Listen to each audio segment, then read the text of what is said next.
Oh no.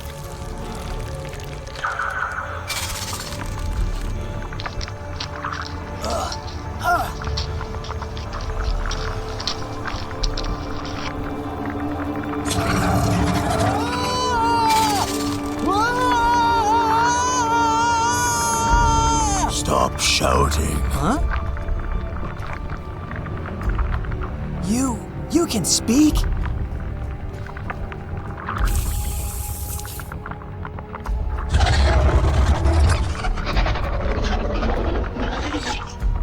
No! No, no, no!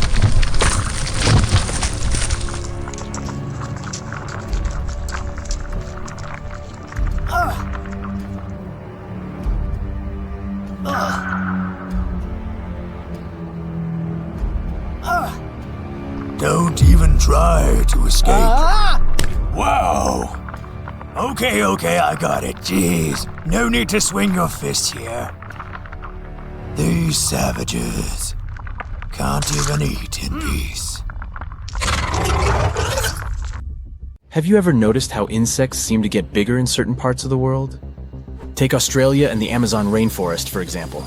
They're notorious for having some of the largest and creepiest crawlies around. What's the deal with these hotspots of insect activity? Warmth plays a part in insect growth, but it's not the only factor at play. You won't get bugs that large out in the desert, for instance, despite the heat. The real secret lies in their access to water. In tropical and subtropical environments, there's usually plenty of moisture to go around, which means a year-round supply of delicious snacks. Speaking of snacks, that's where things get interesting. The warm, wet environment creates the perfect conditions for an all-you-can-eat insect buffet, which allows insects to grow and thrive over time. This is true for rats too. Just look at the giant rodents that live in cities, where they can feast on all kinds of garbage and scraps. For bugs, the perfect gem is usually found near the equator, in places like Central and Southern America, parts of Africa and Asia and Northern Australia. Have a look at this one. It's special not because of its large size. Humans rarely see this insect. It's a wood moth and was spotted at a school in Australia. The school is close to a rainforest. It holds a record for being the heaviest moth in the world. It had a wingspan measuring up to 9 inches. In Australia, there are about 60 species of wood moth. Yet many aren't as big as the giant wood moth. The students get to face many animals on campus, such as bush turkeys, koalas, and snakes. But according to the principal, seeing a wood moth was a brand new thing. When we start talking about insects in Australia, it's also hard not to mention spiders. They are impressively big. Again, it's all thanks to the warm climate and abundance of food sources in the Australian bushlands. Like most cold-blooded animals, spiders tend to grow bigger in warmer places. The Australian climate, especially in the northern and central parts, is hot and humid, making it the perfect environment for spiders to grow and thrive. Spiders are also sensitive to temperature, so warmer climates provide them with longer periods to grow before reproduction. Australia's vast bushlands provide more insects for spiders to prey on, making them bigger and stronger. From the crab spider to the Australian bird-eating spider and the huntsman. Although they may look scary, most of them are not dangerous to humans. Now we can take a deep, relaxing breath. So, how do Australians handle big spiders without going crazy? I mean, we are talking about a country that is home to about 10,000 species of spiders. Australians treat spiders with respect despite the cases of spider bites. They acknowledge that these creatures are not here to scare people. They're an irreplaceable component of the ecosystem. When they face a spider at home, they call the experts if there's no one brave enough to capture the spider and take it outside. Here are some weird-looking animals from Australia. I must admit some look creepy, and some look cool. This one here is a hot pink slug. It has a striking bright pink coloration, which is believed to be an adaptation to their environment. This creature is among the rare and endangered species. You can find it only in a single place, Mount Kapooter National Park. It's near an isolated forest on an old volcano. Insects are part of everyday life in certain parts of this country. A person was mowing the lawn and a surprise was waiting for them. They discovered this 14-inch tall insect. And this person was kind enough to fill the bird bath on a hot day. Then they noticed that birds didn't go near the bath. They wondered why and checked it out. Well, hello there. Next up, we have this giant insect, and it's still alive. Why is it such a shocking thing? Because, it was declared extinct nearly a century ago. I guess it's back from the other side? It's the Lord Howe Island stick insects, aka the tree lobsters. These giant bugs, measuring about 6 inches, used to call this place their home sweet home, but black rats had other plans. These rodents invaded the island, gobbling up everything in their path, including the poor stick insects. By 1920, the bugs were officially declared extinct, but as fate would have it, they made a comeback more than 40 years later on Ball's Pyramid, a volcanic sea stack located 12 miles away. But here's the twist.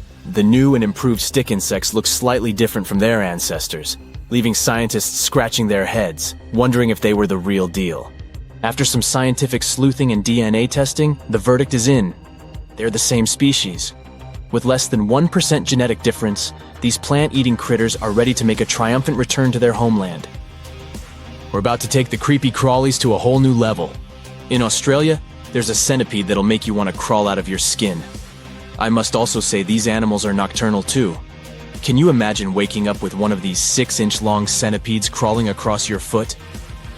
Have you ever seen an insect that looks like it came straight out of a science fiction movie? Well, let me introduce you to the Australian walking stick. If we showed you a picture of this creepy crawler, you'd probably think we had some mad Photoshop skills. But no, this stick insect is as real as they come.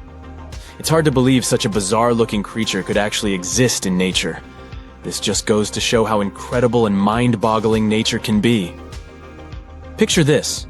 You're wandering through your garden, minding your own business, when suddenly you walk face-first into a sticky web.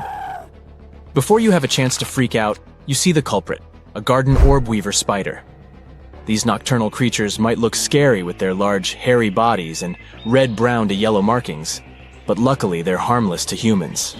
In fact, having them around can be a good thing, since they help to reduce insect pests like mosquitoes. Their webs are truly a marvel of nature, strong and nearly invisible, with a large capture area for prey. And if you accidentally break their web, don't worry. They'll usually get the hint and move somewhere else. So go ahead and enjoy your garden, but watch out for those sneaky garden orb weavers. Check out this hefty Aussie critter, the burrowing cockroach. Unlike those pesky flying roaches, these fellas are wingless and not considered a nuisance. They've got a vital role to play in the ecosystem, munching on fallen leaves and recycling other organic matter. You might find them chilling out in a cozy burrow. In fact, they're the only known cockroach with a permanent subterranean abode. These crawlies are practically celebrities in Brisbane, where they're even kept as pets. Our next subject is the Hercules moth. This little thing can only be found chillin' in New Guinea and northern Australia. Now let's talk about why the Hercules moth is so impressive. For starters, it's massive. It boasts a wingspan of 11 inches, making it the biggest moth in all of Australia. Not only that, but its wings have a surface area, making it the largest of any insect alive. Talk about impressive. When it comes to appearances, the Hercules moth is mostly golden brown and white, with see-through spots on each of its 4 wing sections. The coloring and patterns don't differ too much between males and females, but the males have longer, skinnier tails on their wings. The thing about these types of animals is that you never know where they'll fly. Will they land on your shoulder or the tree next to you? Have you ever encountered a giant insect? If yes, what did you do? Tell us your story. In 2008, NASA had an intriguing question. How do spiders construct their webs in zero gravity? Therefore, they sent 2 spiders to the International Space Station. The first spider was the main participant, while the second served as a backup in case the first one didn't survive. However, things didn't go according to plan. The backup spider managed to escape from its chamber and visited its companion, resulting in a bit of a mess. They built tangled webs that interfered with each other. As if that wasn't enough, the flies that were supposed to be food for the spiders started reproducing faster than anticipated. Their larvae escaped from their container and covered the front window of the chamber. Over time, the spiders were completely hidden behind the larvae. Although this initial experiment didn't go well, one of the researchers involved in planning the spider experiment was still curious. In 2011, she got another opportunity to repeat the same experiment. This time, she sought assistance from other researchers. They decided to send a different species of spider into space and prepared 4 spiders, 2 for the ISS and 2 for Earth, allowing for result comparison. The goal was to expose the spiders to varying gravity conditions and observe their behavior. However, another twist appeared in the story. Initially, they believed they had 4 female spiders, but it turned out that 2 of them were actually males. Determining the sex of young spiders can be tricky, but fortunately, one male had already been sent to space, while the other remained on Earth, enabling valuable data collection. The second experiment proved successful. The spiders were active. They built and dismantled webs, and even without the assistance of gravity, they spun new ones. 3 cameras captured thousands of pictures, showcasing their hard work on the webs. Interestingly, it seemed that spiders created significantly more symmetrical webs in space than on Earth. The center of the webs was closer to the middle, and surprisingly, the spiders didn't always position their heads downward as they typically do on Earth. However, one significant factor made all the difference: light. When the spiders on the ISS had a source of light, they weaved asymmetrical webs, similar to those found on our home planet. Light played a crucial role in orienting the spiders in space. The chamber's lamps were attached at the top. If the lights had been positioned differently, for example on the side, it would have been challenging to observe the effect of light on the symmetry of webs in zero gravity. When the lights were turned off, the spiders rested in random orientations within their webs. Yet with the lights on, they would orient themselves away from the light source, which meant downward. Hence, in the absence of gravity, light assisted them in orientation. This discovery was unexpected, because spiders can typically build their webs in the dark and capture prey effectively, even without light. Spider's web itself is such a cool thing wherever they are. It's like these creatures have small silk production factories inside them. Within their body, a thread is stored in the form of a highly concentrated liquid. And a regular garden spider can produce up to 7 different types of silk, each having a unique combination of proteins. Each type of silk has a different purpose. For example, one type of thread makes the web elastic, which means the web absorbs the impact when insects collide with it. Another type of silk makes the thread flexible and strong, so it's more difficult to break.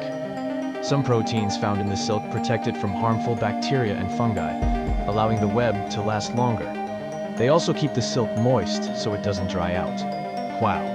Imagine having a home where you don't have to buy anything extra to maintain it. Spider silk is lighter than cotton and incredibly thin, up to 1,000 times thinner than human hair. But it's also insanely strong. I mean, it must be since that's what they rely on while living their everyday life. Whether they're preying on some wandering insect or trying to resist heavy rain and wind. But you wouldn't expect it to be stronger than steel, right? Of course, in reality, you don't come across steel that thin. But if you could find a piece with the same weight as spider silk, you'd see that it has similar strength when pulled or stretched. In fact, spider silk is 5 times stronger than steel of the same thickness.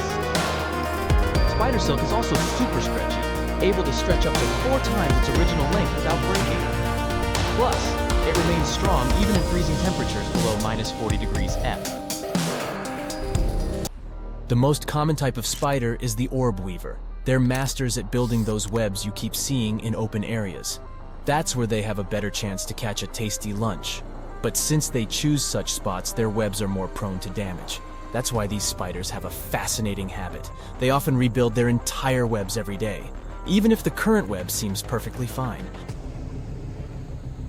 I wish I was this dedicated to maintaining my bedroom. These spiders actually do this because they want to be prepared for the evening when they patiently wait for their potential prey to get caught in their carefully set trap.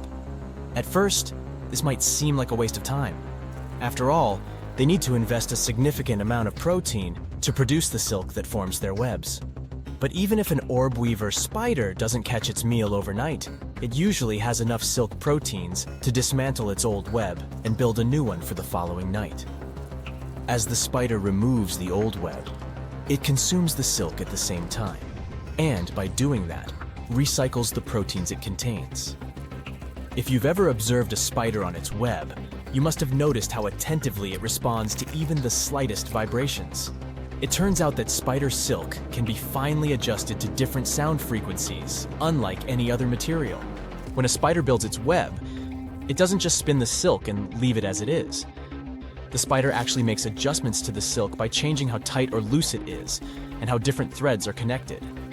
This way, it creates a web that can vibrate or make different kinds of sounds.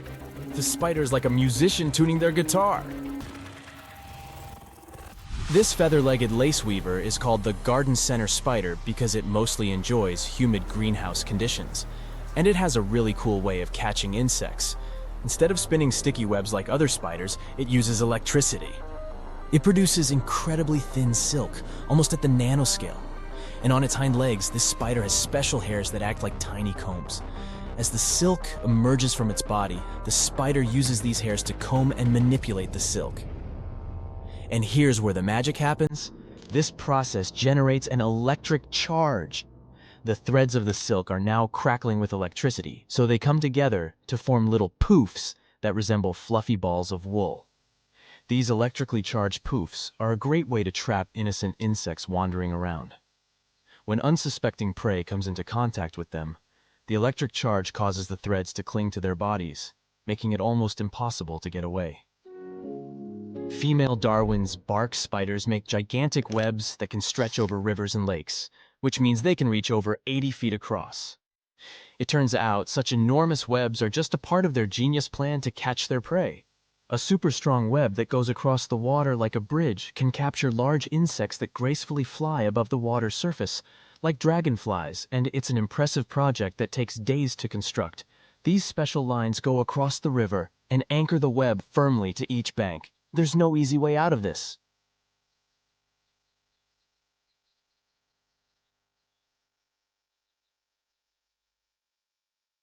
Ah, it's a lovely day for a boat ride in the swamp. If not for these mosquitoes. Then today would be perfect. But for some reason, the mosquitoes keep getting bigger the further you go into the swamp. They started out as tiny, almost invisible insects, and can now be the size of your thumb. You can hear their buzzing as they whiz past you. You go deeper to investigate why they're so big. Eventually, you see a large cluster of mosquitoes the size of your hand buzzing around. They notice you and start flying toward you. You grab a branch and start swatting them away. You run back to your boat and try to escape, but they follow you, and some manage to land on you. You swat them away, but more mosquitoes pop out of nowhere, the size of a basketball. You start your boat and speed your way back to the mainland. As you arrive, you see everyone running away in a frenzy, panicking because of the giant mosquitoes. Some of them are as big as a large dog. People are ducking under picnic tables, while some are running back to their cars and driving away. You get off the boat and run toward the closest grocery store, along with dozens of people.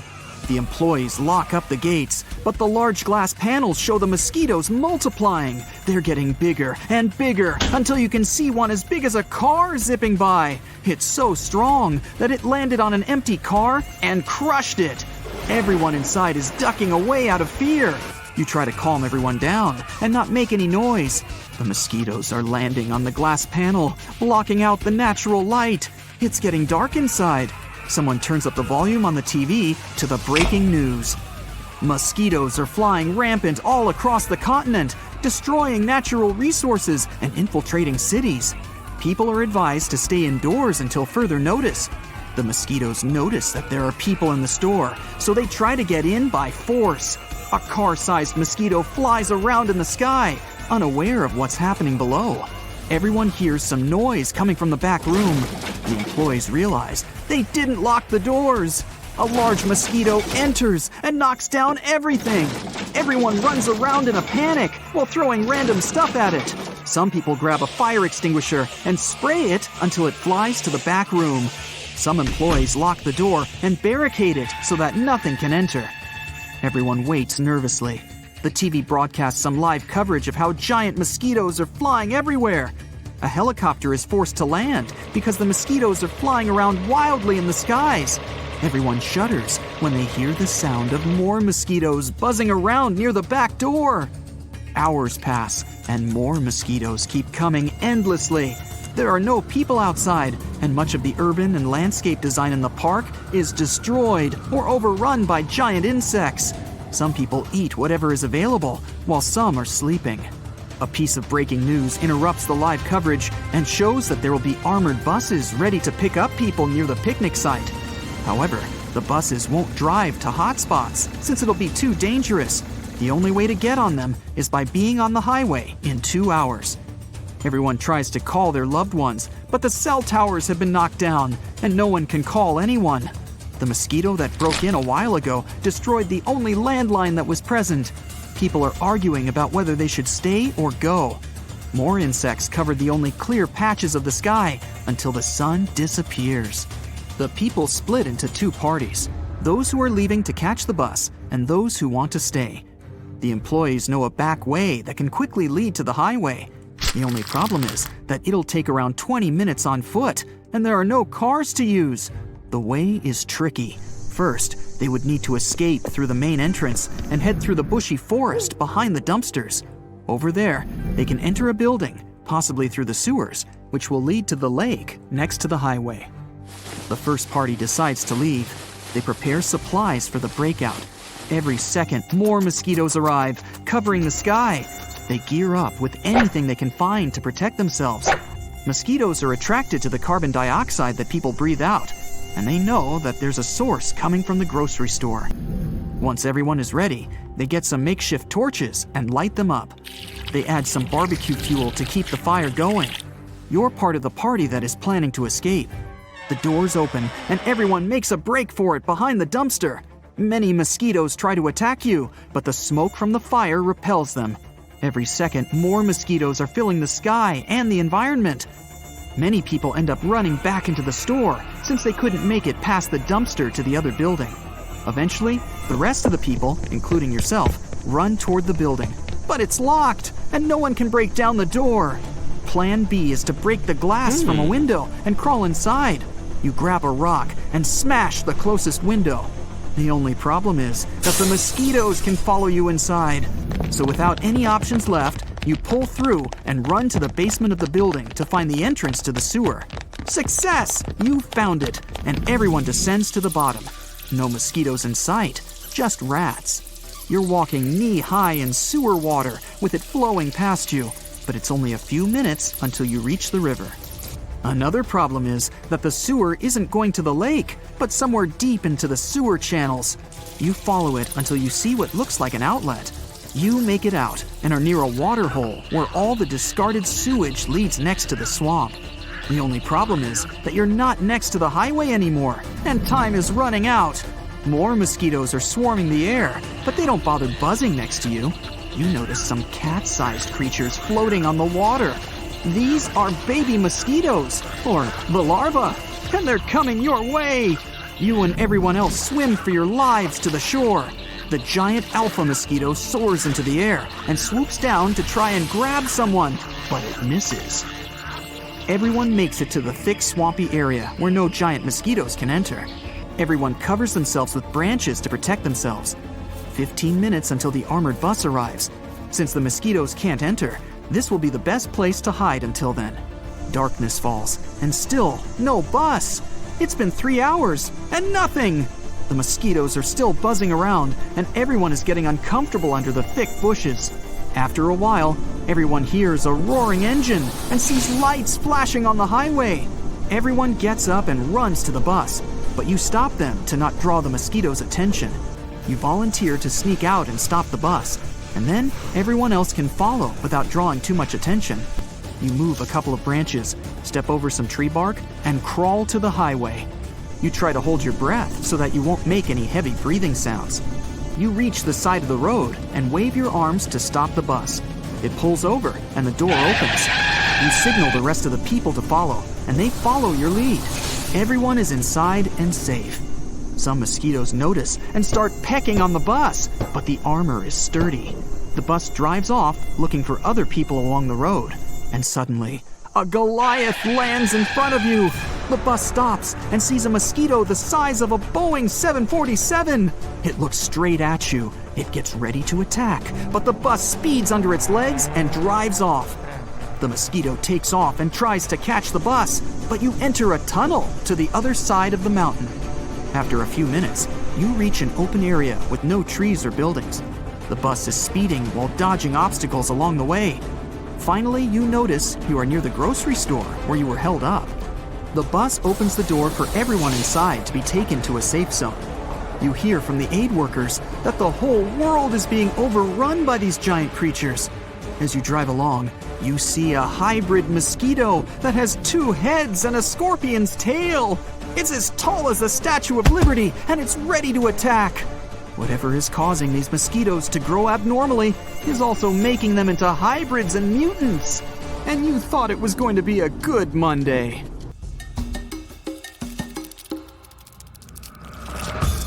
When you think about it, spiders were one of nature's first true engineers. They make the toughest casters you can find on our planet. The silk spiders use to build webs is stronger than steel. They trap their prey in that web. They use it to dangle from the ceilings in our homes and haunt our dreams too. Their silk is extremely stretchy. Considering how stretchy the silk is, plus the amount of force you need to use to break it, that combination shows the silk is so strong, it's able to take 3 times as much energy as Kevlar before it breaks.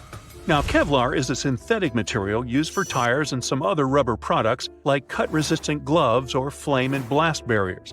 It's also a material used for sports gear. For example, it's the thing in your running shoes that helps you maximize your energy output. With Kevlar, boats are more tolerant of damage and lighter. It's extremely strong, 5 times stronger than steel, and lightweight at the same time. Dragline silk is an especially strong kind of spider silk. A dragline connects the spider to its web. It's something like a safety line in case a spider falls, and it needs to be strong enough to support the weight of the spider. A single strand consists of protein molecules, and they're aligned together really tightly. Each strand of spider silk is 1,000 times thinner than human hair. That's why you can break it so easily, even though it's really strong. But each strand is still stronger than many types of steel. You just have to get steel equally thin to truly compare it. Scientists believe that if we could make dragline silk, for instance, as thick as a pencil and 18.6 miles long, we would have material so strong we could stop a jetliner in the middle of the flight. But the passengers probably wouldn't like it. When it's windy outside and a wind or even just a light breeze catches the spider's sturdy dragline, it catches air and turns into some kind of an open parachute. That's when the adventure starts for a spider. Its dragline bends and stretches further. That way, it can send the spider to fly very far away and it won't break. And this way, spiders can really fly away hundreds of miles.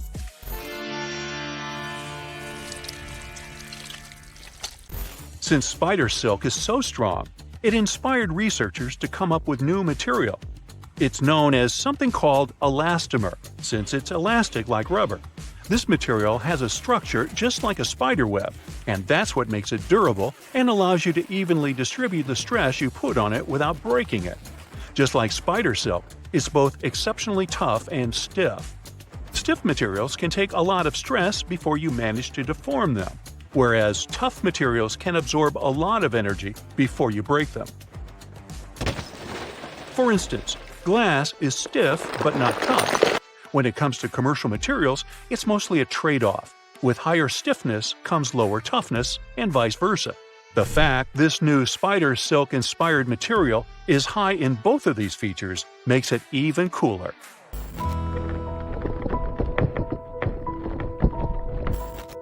There are more extremely hard materials we're discovering or even inventing. For example, there's a new type of glass that's harder than even diamonds. Diamonds are generally the hardest of all natural materials. But now, scientists have made a new type of carbon they named AM3. It's now the strongest and hardest amorphous material we know about. Amorphous means material doesn't really have apparent organization or shape. For example, rubber, glass, wax, and plastics. Diamonds are that strong and durable thanks to their extremely regular structure. You'd think this new material that's even stronger than that has a structure like a diamond too, but it's actually more similar to glass. You may have heard some people believe that glass is a liquid. It's not, But we really can't put it in the category of solid materials either. It's a peculiar amorphous material. So the molecules aren't as disorganized as in a liquid, but they're not in strict order as you'd see in a solid. AM3 conducts electricity well, but just in some cases. That means we could potentially use it to get, let's say, solar energy.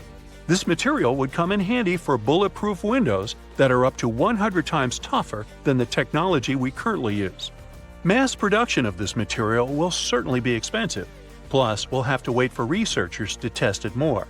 But this new yellow-tinted glass is definitely a material we might see a lot of sometime in the future.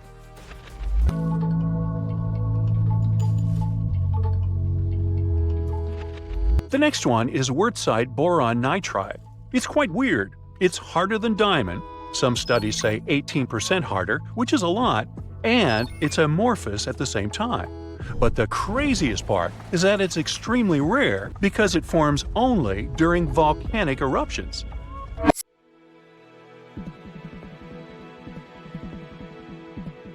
Then we have Lonsdale-lite. Let's say there's a meteor full of carbon that contains a bit of graphite too. It goes through the Earth's atmosphere and eventually collides with our planet. You probably think a meteor that's falling toward us is extremely hot. In reality, only its outer layers become hot. The interior of this object remains cool throughout most of its journey toward our planet. When this meteorite hits the surface of Earth, the pressure in its interior becomes insanely big. It's stronger than any other natural process that can affect the shape of graphite or some other material. Like if you squeeze it or try to shape it with whichever technology you'd want. You'd still don't get a force that's as strong as the pressure that occurs during this impact. Because of this, the graphite in that meteor compresses and now has a crystalline structure. It's not like a diamond, even better. It turns out to be 58% harder. But for now, graphite that's harder than diamond is just a scientific theory. Scientists do study some real examples of graphite and its different shapes, but they have only those that are not that pure. That means there are lots of other elements in these materials that make this material softer than diamonds. But if there was a special pure graphite meteorite heading towards our planet and striking the surface, it would, without any doubt, create material way harder than any diamond we have ever found.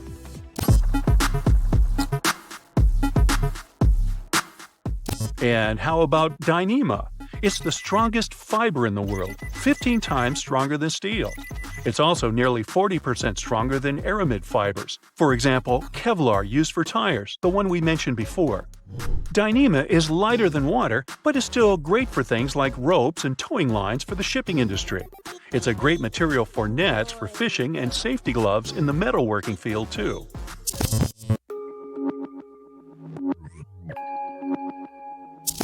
Now here's something called palladium microalloy glass. As we said before, there are two very important features all materials have. The first one is strength. That's how much force some material can withstand before you manage to deform it. The second one is toughness. This stands for how much energy you need to fracture or break it. Ceramics are mostly strong, but not very tough.